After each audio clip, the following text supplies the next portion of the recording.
الأخ بن يوسف بن عمر، مدير مركز التكوين المهني والتمهين المجاهد راح الجيلالي قديل، الواقع بقرب ملحقة البلدية بقديل الجهة الشرقية، وبالمحاذاة مستشفى 240 سرير.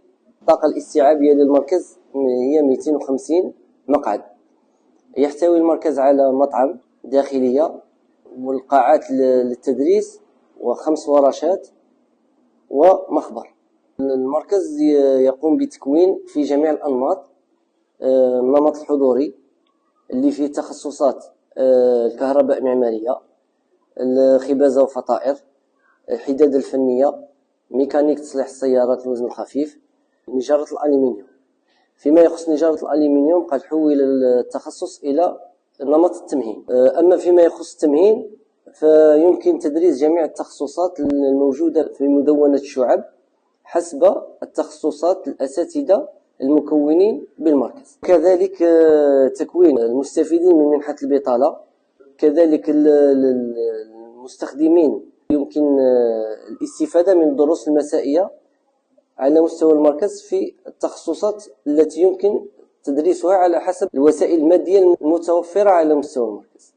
أما فيما يخص التخصصات المبرمجة لدخول دورة سبتمبر 2024 في نمط الحضوري الكهرباء معمارية، خبازة وفطائر، والحداد الفنية.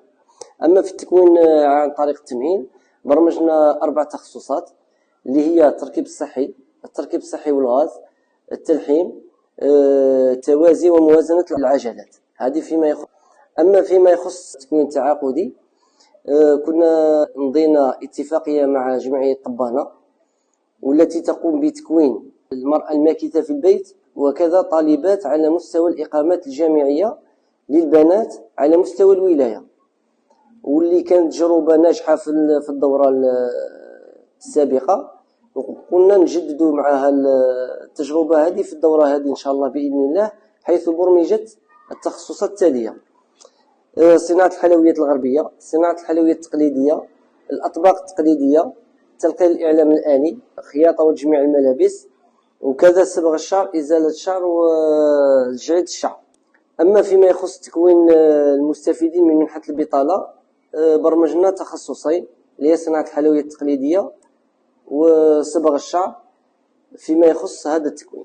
وفي الأخير نوجه كلمة للشباب القاطن بدائرة قديل وما جاورها، أنه على مستوى المركز يوجد مكونين ما شاء الله وتبارك الله عليهم إن شاء الله يرافقوكم في التكوين تاعكم وذو كفاءة ويقدروا يفيدوكم سواء في المجال المهني أو في المجال الاجتماعي تاعكم إن شاء الله، وبالتوفيق للجميع.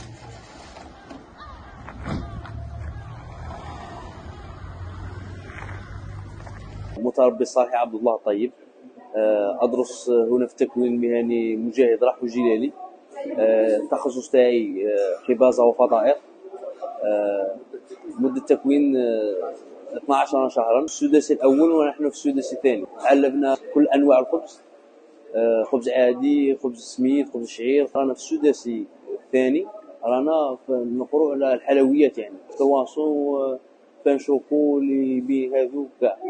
ان شاء الله هذا الصوالح اللي تعلمتهم كانت تجربه حياه مليحه هنا في اللوكسمبورغ، وغادي نستفادوا منها يعني كي نخرجوا الحياه المهنيه ان شاء الله. كانت معامله جد حسنه ممتازه من المدير والمعلمين، ونشكرهم على رفاقتهم لنا في مصيرنا التكوين.